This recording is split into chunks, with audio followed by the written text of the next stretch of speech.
Essa mensagem que eu vou estar pregando hoje é uma mensagem que mais uma vez foi inspirada na minha filha, gente, Sara. Esses dias eu preguei uma mensagem aqui da Igreja do Amor, que foi também ela que, de certa forma, me inspirou para pregar. Mensagem de hoje, o tema é montanha-russa. Montanha-russa. Quem é que gosta de montanha-russa aí? Os radicais, os aventureiros, os que se dizem mais corajosos do que os outros. Coloca aí, ó, uma mãozinha para cima, né? Se você gosta de montanha-russa, daquelas mais radicais possíveis, coloca aí a mãozinha para cima, né? Eu sei que tem gente que não gosta de forma alguma, mas a verdade é que a nossa vida é o quê? É uma montanha-russa. Às vezes nós vivemos altos e baixos. Você quer ver uma coisa? A gente estava vivendo um ano simplesmente tranquilo. De repente, o vírus chegou. E aquilo que estava lá em cima desceu. Hoje nós estamos vendo a nossa economia, infelizmente, despencando. Infelizmente, no início da epidemia, da pandemia, o número de pessoas, né, que estavam morrendo crescendo. Hoje, graças a Deus, a gente está tendo um decréscimo nessa curva. Mas o que eu quero falar para mim e para você hoje? É que a nossa vida muitas vezes se parece com uma montanha-russa. Mas sabe o que eu aprendi com minha filha? Ela tem 8 anos só. Ela disse assim: papai, quando a gente entra no carrinho da montanha-russa e que a gente fica preso nele, a gente só tem uma certeza, é de que mesmo com aquelas subidas e descidas, com as curvas radicais que são feitas, a gente sabe que a gente está seguro e que a gente vai chegar lá no fim. Uau, uma menina de 8 anos usou a fé dela, claro, de uma forma muito infantil, mas só para dizer assim: pai, eu sei que essa pandemia é como se a gente estivesse dentro de um carrinho de montanha-russa, mas no fim a gente vai vencer. O pior é que tem muitos adultos que, ao invés de dizer assim, a gente vai vencer, está dizendo, a gente vai perder. Ah, eu não sei mais o que vai acontecer. Ah, agora acabou tudo. E é por isso que a gente tem que se fazer como uma criança. Você sabe por quê? O que Sarinha quis ensinar é que o meio do nosso percurso não determina o final dele. Talvez a gente está no meio da nossa caminhada, da nossa jornada, e muita coisa aparentemente ruim está acontecendo. Mas a gente sabe de uma coisa, é que ainda não chegamos ao fim. Ou seja, nós cremos que as coisas irão melhorar. Eu sei que talvez você que está dizendo assim: pastor, mas eu tive perdas. Pastor, está doendo. E eu não estou tirando a sua razão de dizer isso. Mas se sua dor tem sido grande, eu quero que você entenda que o seu Deus é maior do que a sua dor. E mesmo diante de aparentes perdas, seja de um ente querido que faleceu, ou de algo que você perdeu, seu trabalho, sua empresa, nós temos que crer que tem um Deus que é o piloto daquela montanha russa. Ele está olhando, Ele está cuidando. A gente só precisa ter certeza de que, da mesma forma que quando a gente entra no carrinho de uma montanha russa, e a gente sabe que vai para cima, vai para baixo, vai para o lado, mas a gente vai encontrar trilhos que vão trazer segurança para mim, para você, que vão fazer com que a gente pense assim: por mais curvas, por mais altos e baixos que tenha essa montanha russa, os trilhos vão me levar para um lugar de segurança. Tem trilho para tudo que é lado. Eu acredito que é isso que Deus tem tentado falar para mim, para você. Calma, meu filho, calma, minha filha. Eu já coloquei os trilhos no caminho da sua vida. Por isso que quando tudo for tristeza, Deus está nos oferecendo a certeza de que o choro dura uma noite, mas a alegria vem pela manhã. Sabe, quando tudo for dor, Ele nos oferece conforto. Por isso que o Espírito Santo de Deus existe e está dentro de mim, dentro de você. Quando tudo for mal, Ele nos oferece da sua bondade. Deus nunca nos deixa sem trilho, Deus nunca nos deixa sem um caminho. Hoje a gente só precisa então deixar Ele conduzir as coisas do jeito que precisam ser conduzidas. Eu não estou falando de forma absoluta que quando a gente está perto de Deus a gente não tem problemas, a gente não tem situações difíceis, não. Eu sei que estar perto de Deus não quer dizer que haverá ausência de problemas. Mas o que eu quero falar para mim e para você hoje é que permanecer nele vai trazer a certeza da solução dos problemas. Aqui em Recife, para quem não é de Recife, mas Recife, Paulista, praticamente o Nordeste aqui, nós só temos o verão e o inverno. Nós não somos como muitos lugares no sul que tem, né, o outono, primavera, mas as estações do ano foram feitas justamente para mostrar que existem estações e elas não duram para sempre. Imagina se você vivesse num lugar onde só fosse quente o ano todo. Um lugar onde só fosse frio o ano todo. Infelizmente, você iria sofrer bastante. Mas da mesma maneira que existem estações do ano, mesmo que a gente não viva todas elas de forma, né, que a gente possa contemplar os nossos olhos humanos, mas ainda assim, as estações, elas mudam. E é o que Deus quer mostrar para mim e para você. Às vezes a gente vive uma estação alta, onde parece que está tudo muito bem, maravilhosamente bem, e de repente, pá! A gente vive uma estação onde, uau, hoje, eu vou dizer uma coisa para você, hoje parece que foi uma estação que as coisas pareciam que iam dar errado, né? Até agora, quando, né, houve essa situação aqui na igreja. Mas é aí que a gente vai entendendo que até mesmo uma situação que parece que vai dar errado, a Bíblia diz que Deus vai fazer com que coopere para o nosso bem. Em outras palavras, ficar triste com algo é até permitido. O que não é permitido é viver triste.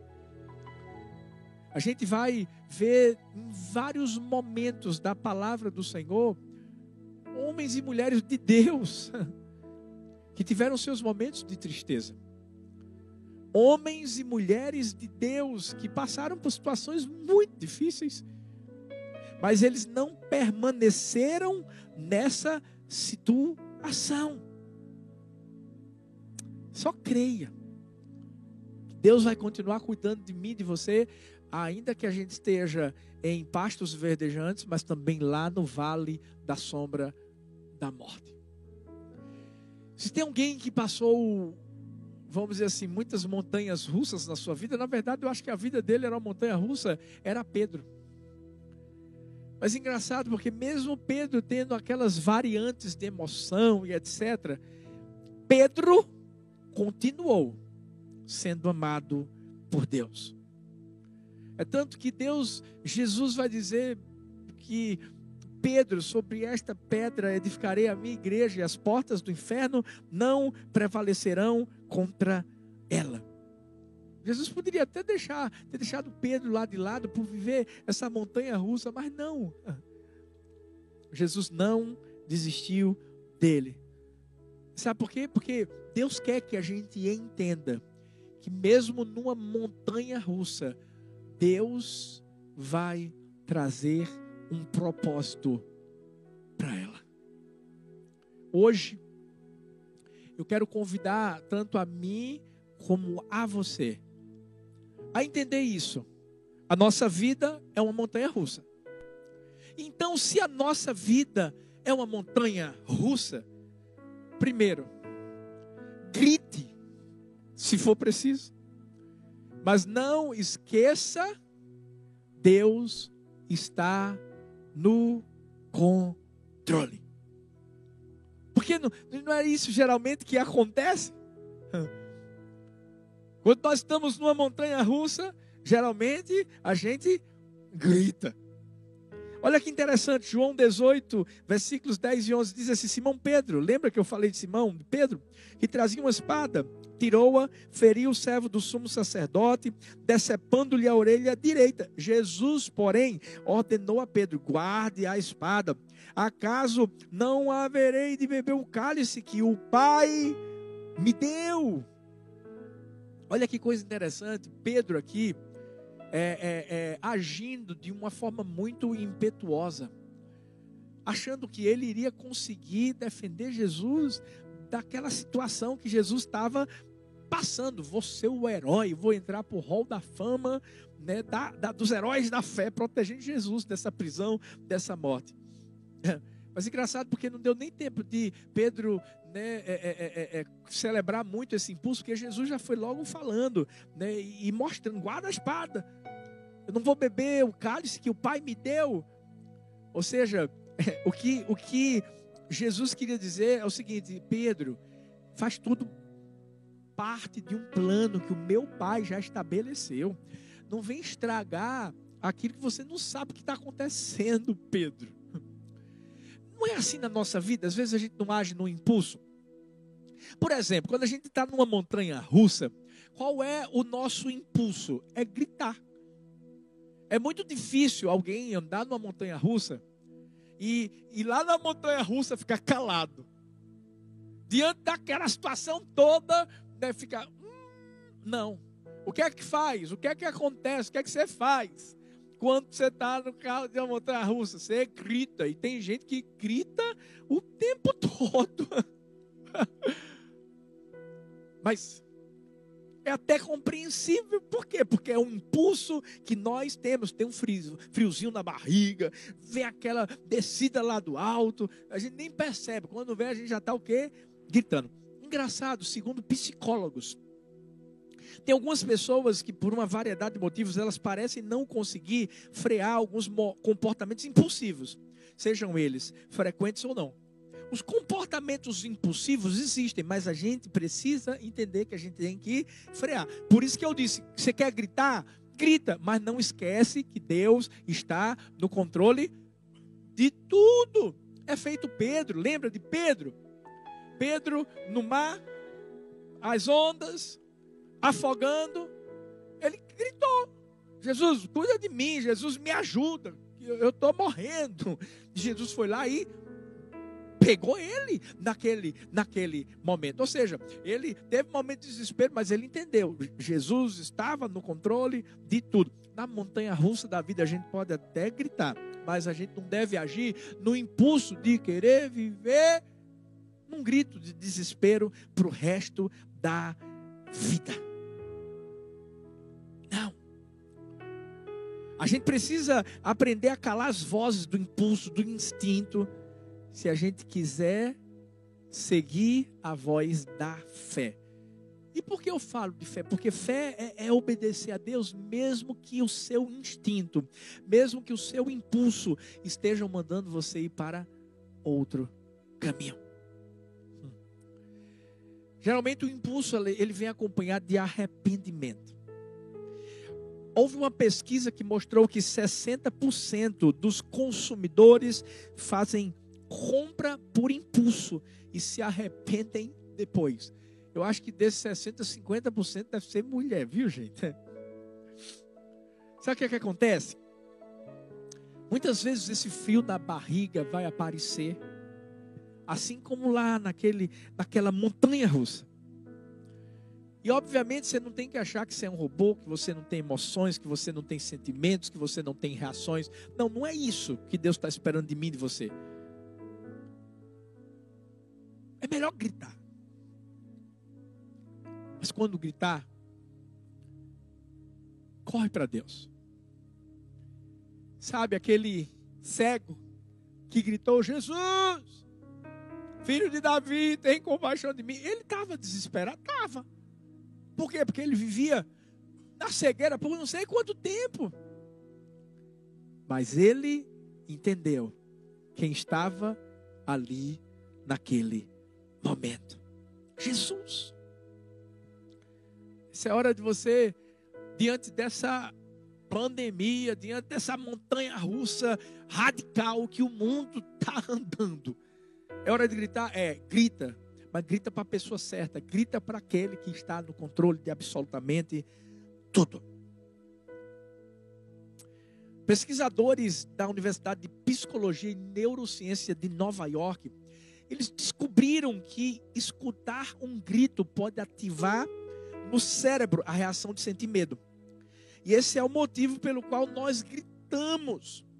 Mas também, eles mostraram que gritos são considerados não apenas um som, mas um gatilho para conscientização. Uma forma de assustar, provocar medo em quem escuta. Ou seja, a gente precisa gritar. E mais uma vez eu digo, grita, mas grita a coisa certa para Deus. E aí a gente vai causar medo no diabo. Sabe, quando aconteceu o que aconteceu aqui, eu disse: em nome de Jesus, Satanás, você não vai vencer essa batalha não, eu vou pregar. Eu vou levar a palavra. Vai dar certo, no fim vai dar tudo certo. Vamos ajeitar as coisas aqui, vamos pregar a palavra. Você sabe por quê? Porque eu sei que se naquele momento eu gritasse: meu Deus, agora deu tudo errado, pronto, o que foi que aconteceu? Não sei o que aconteceu. Teve um culto onde? Teve uma pane onde? E agora? Meu pai, gente, acabou, não vamos fazer mais o culto. Eu não estava nem aqui mais falando com você. Mas eu tenho aprendido a gritar, mas gritar a coisa certa. Sabe o que a gente tem que gritar? Gritar a palavra. É gritar o que Isaías 41:10 diz: não temas, eu sou contigo. Não te assombres, eu sou o teu Deus. Eu te fortaleço, eu te ajudo, eu te sustento com a destra da minha justiça. É gritar o que 2 Samuel 22:31 diz: o caminho de Deus é perfeito e a palavra do Senhor é refinada. É o escudo de todos os que nele confiam. Tem que gritar a palavra. Grita o Salmo 46:1: Deus é o nosso refúgio, fortaleza, socorro bem presente na angústia. Você já parou para pensar que jogadores de tênis, né, o pessoal que compete levantamento de peso, lutas de artes marciais, você já parou para pensar que tem uma coisa em comum com todos eles? O quê? O grito dos atletas. Todos eles, eu acredito que praticamente todos. Por exemplo, a cada golpe de raquete, lembra de Gustavo Kirten? Ele gritava. Acho que só o grito dele já metia medo no oponente. Quando você vai levantar um peso, eu sou atleta, como vocês sabem. Então, eu quando estava na academia, né, porque agora a gente está nessa pandemia, não voltou à academia, mas eu estou lá na academia, estou malhando, eu grito, ah! Porque só os fortes compreendem isso, gente. Porque quando você grita, olha que coisa interessante. Pesquisas científicas mostram que o grito ajuda, isso mesmo, ajuda na geração da força, quanto na estratégia, quando o esporte envolve um oponente. Ou seja, a força dos golpes aumenta por causa do grito. Um outro estudo revelou que gritar atrasa a resposta do oponente e o leva a cometer mais erros. É isso, eu e você temos que gritar. Vamos gritar mesmo. Para Deus nos ouvir, nos dar vitória e o diabo, em nome do Senhor Jesus, ficar com medo daquele que é maior em mim, daquele que é maior em você, que é o Senhor Jesus. Agora grita a palavra. Você está na montanha russa, meu filho? Grita. Se for preciso, você grita. Mas não esquece, quem é que está no controle dessa montanha-russa? Quem foi que botou o trilho? Quem fez o caminho? Quem cuida de mim e de você? Mas se a vida é uma montanha-russa, segundo, enfrente o inesperado. No final, você vai ter histórias boas para contar. Lembra daquele momento lá de Mateus 14, eu não vou ler o texto todo, a partir do versículo 22, né, quando Jesus insiste para os discípulos entrarem no barco, que iriam encontrá-los do outro lado, e que Jesus foi caminhando. E eles começaram, caminhando sobre as águas, eles começaram a gritar, é um fantasma, é um fantasma, é um fantasma, é um fantasma, é um fantasma. E esse foi o momento que Pedro vai e anda sobre as águas. Todo mundo conhece essa parte, né, que Pedro é chamado por Jesus, anda sobre as águas, e ele tem coragem de ir, mas ele não permanece lá. E às vezes a gente fala, tá vendo, gente, Pedro andou sobre as águas, foi medroso depois. Mas se você estivesse no lugar de Pedro, e você já parou também para pensar que a gente às vezes foca muito somente no momento em que Pedro olha de um lado, olha do outro, e tem medo e quase que morre? Às vezes a gente só olha a parte negativa daquilo que Pedro fez, ao invés de a gente focar em algo de bom que ele fez. Ele foi o único que teve coragem de sair do barco para viver aquela experiência radical. Por isso, se a nossa vida é como uma montanha-russa, a gente tem que enfrentar o inesperado. A gente tem que ter a coragem, mas tendo a convicção de que no final a gente vai ter histórias boas para contar. Teve momentos na minha vida, na sua vida, que a gente não foi tão corajoso, ou até foi tão corajoso, não deu tão certo como a gente imaginava que iria dar, mas a gente não cresceu, mesmo com os tropeços, mesmo com os erros. De alguma forma, eu e você não aprendemos com aquilo que a gente viveu. Sabe, cada coisa que eu e você vivemos faz de mim e de você quem nós somos hoje. É como uma casa.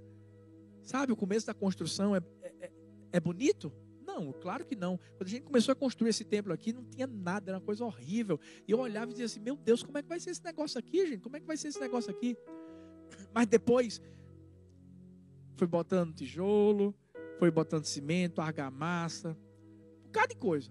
E aí foi ficando bonito. A mesma coisa é uma casa. Assim sou eu, assim é você. Nós somos como uma casa. A cada dia a gente está sendo construído. Às vezes vai estar um pouquinho feio no início, mas depois a coisa vai melhorando. Ou seja, é por isso que a gente tem que aprender a tirar boas lições das mais diversas situações que a gente viveu. E teve situação ruim que a gente viveu lá atrás. Eu tenho aprendido que mesmo quando o inesperado viesse, a gente não conseguir reagir bem, tudo bem, mas a gente tem que tentar de novo. A aventura não foi como a gente imaginou que seria. Pedro começou a andar sobre as águas. Uau, que maravilha, daqui a pouco afundou. Tenta de novo. Eu vi a história de um cara chamado Nick Vujicic. Ele nasceu em 1982 na cidade de Melbourne, na Austrália. Eu acho que você deve conhecê-lo. Ele não tem braços, não tem pernas, tem 2 pezinhos bem pequenininhos. Ele teve uma síndrome chamada tetra-amélia. Você acha que isso impediu ele de viver o que ele tem vivido na sua vida, de conquistar o mundo, de alcançar seus sonhos? Não! Não foi a falta de braços, não foi falta de pernas grandes que fez ele desistir das coisas grandes da vida. Ele hoje é um grande palestrante internacional, motivacional. Sabe o que é que ele diz? Ele diz assim: deficiente não é quem nasceu sem pernas e braços, e sim aquele que tenta fazer algo e não consegue. Mas para ele chegar onde ele chegou, ele teve que passar muitas situações, aventuras, sabe? Inesperadas lá atrás, Para mim, para você, escovar os dentes, comer sozinho, falar ao telefone, pentear cabelo, são coisas muito normais de serem feitas, mas imagina para ele, imagina lá atrás ele tentando fazer tudo isso. Agora imagina a educação dele. No lugar onde ele morava, no estado do australiano, era um lugar chamado Victoria. Havia uma lei que restringia, gente, estudantes com algum tipo de deficiência em frequentar escolas de forma regular. Mas você está pensando que ele se sucumbiu diante disso? Não. De repente uma lei foi colocada, a legislação foi mudada, e um dos primeiros estudantes a graduar foi justamente ele. Mas ele não teve só essa barreira, ele teve outra barreira, sabe qual? Quando ele começou a estudar, a barreira das pessoas, como as pessoas olhavam para ele. Imagina, ele ir para o banheiro do colégio. Havia uma ignorância tão enorme da parte das pessoas que conviviam com ele, até que um dia sua mãe mostrou para ele um artigo de jornal. Falava sobre um homem que tinha uma grande deficiência, mas que se tornou uma grande referência. Foi isso que fez com que Nick pensasse: uau, eu já vivi muita coisa ruim lá atrás, mas eu estou conseguindo, eu vou conseguir. Eu estou vivendo o inesperado, mas eu creio que no final vai dar tudo certo. E Nick, com esse pensamento, continuou crescendo. Se formou no curso de graduação de contabilidade e planejamento financeiro, tinha 21 anos de idade só. Ele começou a trabalhar de uma forma muito forte para ajudar pessoas ao redor do mundo. Começou a dar entrevistas em vários veículos de comunicação, palestras, e ele criou sua própria organização sem fins lucrativos, Life Without Limits. Uau! Isso aqui é uma história real, gente, de superação, de alguém que viveu o inesperado, de alguém que tinha tudo para dar errado. Por mais que ele não pudesse controlar a doença, opinião, preconceito das pessoas, ele podia controlar uma coisa: a postura dele. Tudo muda quando a nossa postura muda. Porque a gente não pode nem precisa controlar o que é externo, mas a gente pode e precisa controlar o que é interno. Naquele momento em que Pedro andava sobre as águas, ele não podia controlar o externo em si, mas ele podia controlar o interno, o seu coração. Hoje, diante da montanha-russa que talvez eu e você estejamos vivendo, essa aventura que a gente está vivendo, essa pandemia toda, a gente precisa ter histórias para contar. Sabe, lá na frente a gente tem que dizer assim: foi o melhor momento da igreja. Talvez as pessoas vão dizer: que loucura é essa? Isso mesmo, foi o melhor momento. Foi o momento em que mais pessoas se converteram, o momento em que a gente mais alcançou pessoas do Brasil, do mundo todo. Foi o momento em que a gente viveu os maiores milagres aqui na Igreja do Amor. Foi o momento em que a Igreja do Amor mais amou na história dela. Que quantas milhares e milhares de pessoas estão sendo abençoadas de várias maneiras, de várias formas nesse tempo. Por isso que o que a gente precisa fazer é, mesmo diante, desse inesperado, é tirar o que é bom de tudo isso. Foi o que o Nick fez.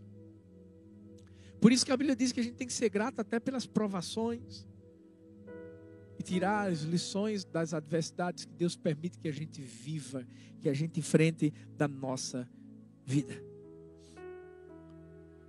Norman Vincent Peale disse: o pensamento positivo pode vir naturalmente para alguns, mas também pode ser aprendido e cultivado. Mude seus pensamentos e você mudará o seu mundo.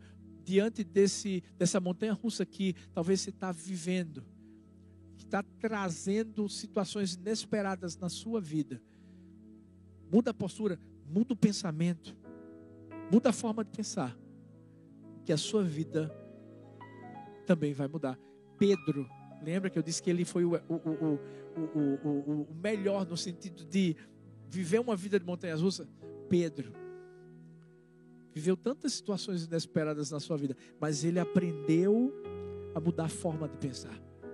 Lembra daquele momento em que ele chega para Jesus e diz assim: não lava meus pés, não. Ele teve que mudar a forma de pensar lá na frente. E entender que o jeito de Deus é melhor. Deixa eu te falar. O jeito de Deus é melhor.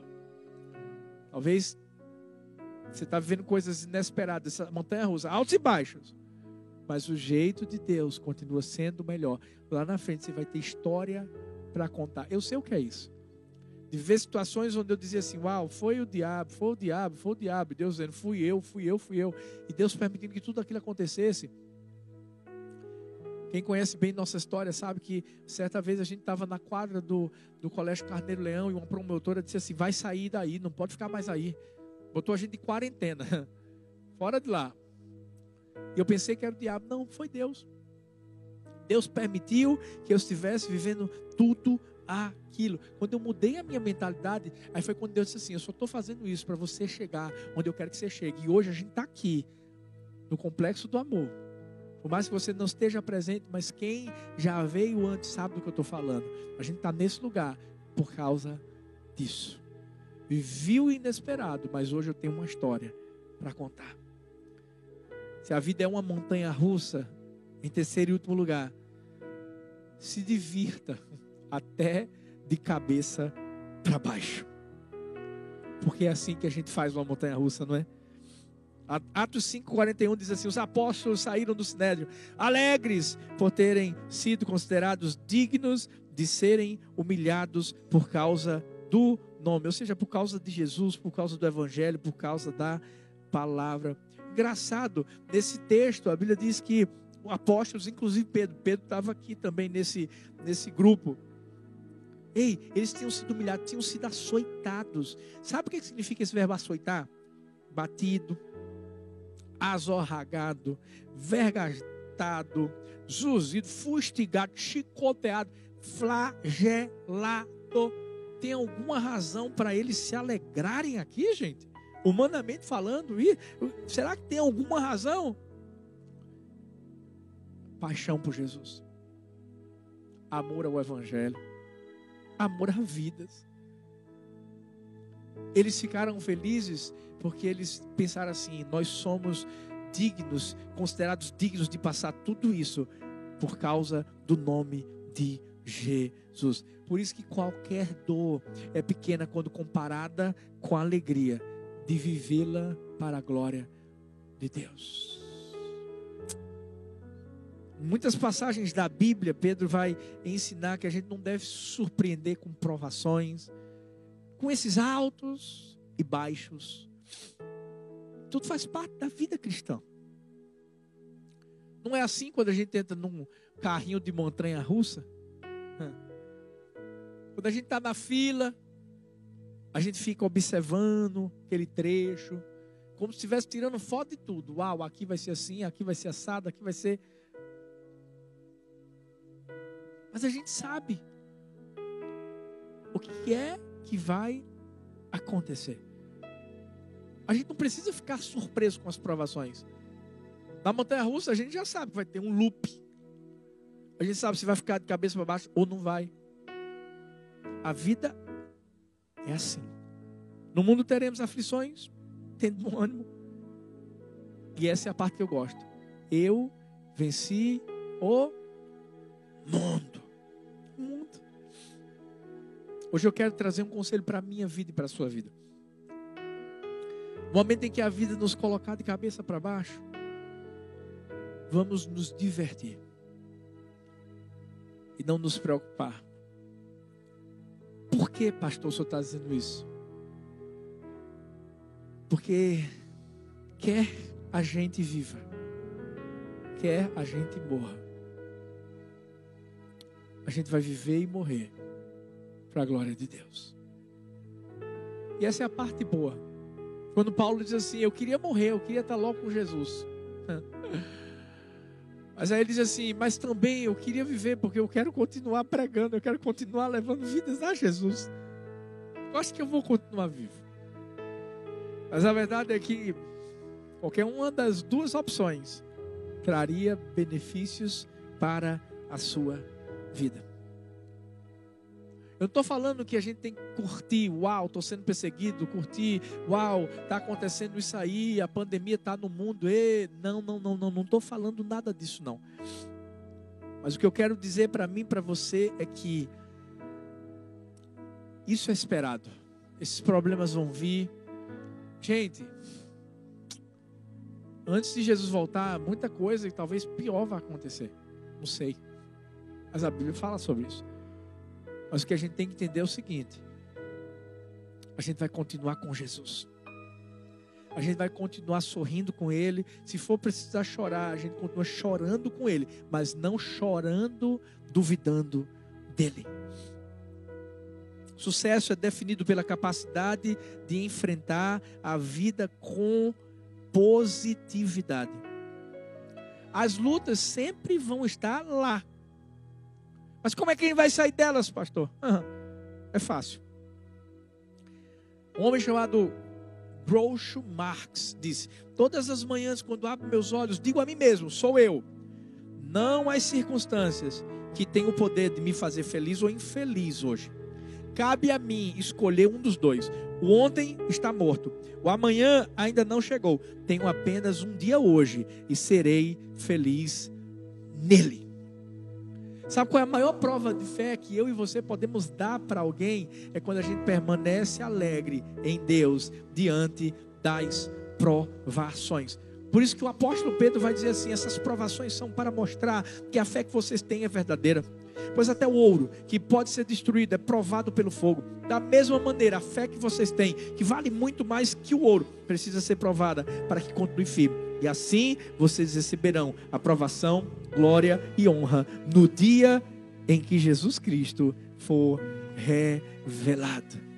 Às vezes Deus não vai transformar a sua situação, Ele vai transformar você. Você pode encarar esse estresse como uma ameaça, ou pode encarar como um desafio.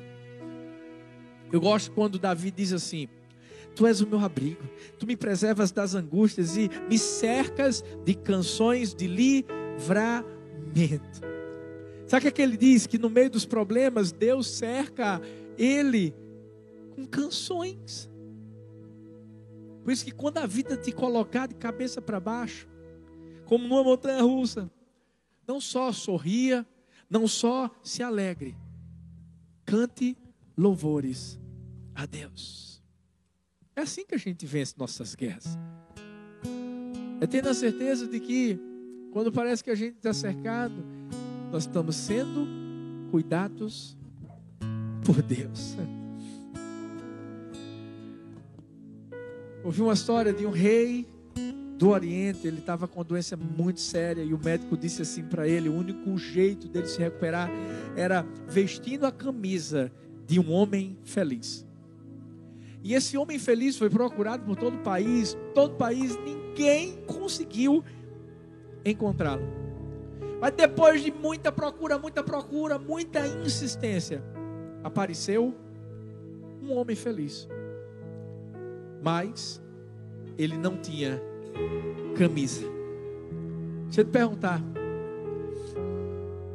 Se te perguntassem hoje, mesmo de cabeça para baixo, você responderia que é feliz?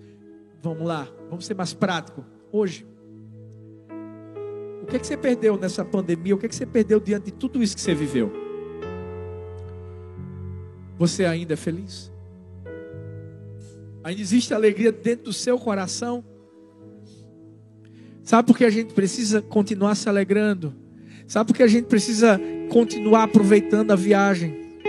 Porque a viagem só está começando. A nossa vida é como uma montanha russa. Eu entendi muito bem quando minha filha falou isso. Mas o que eu mais gostei do que ela disse é que quando eu me sento naquele carrinho, vai ter alguém do meu lado. Sabe quando você senta do lado de alguém, você pode pegar a mão dessa pessoa e ficar mais corajoso, mais corajosa.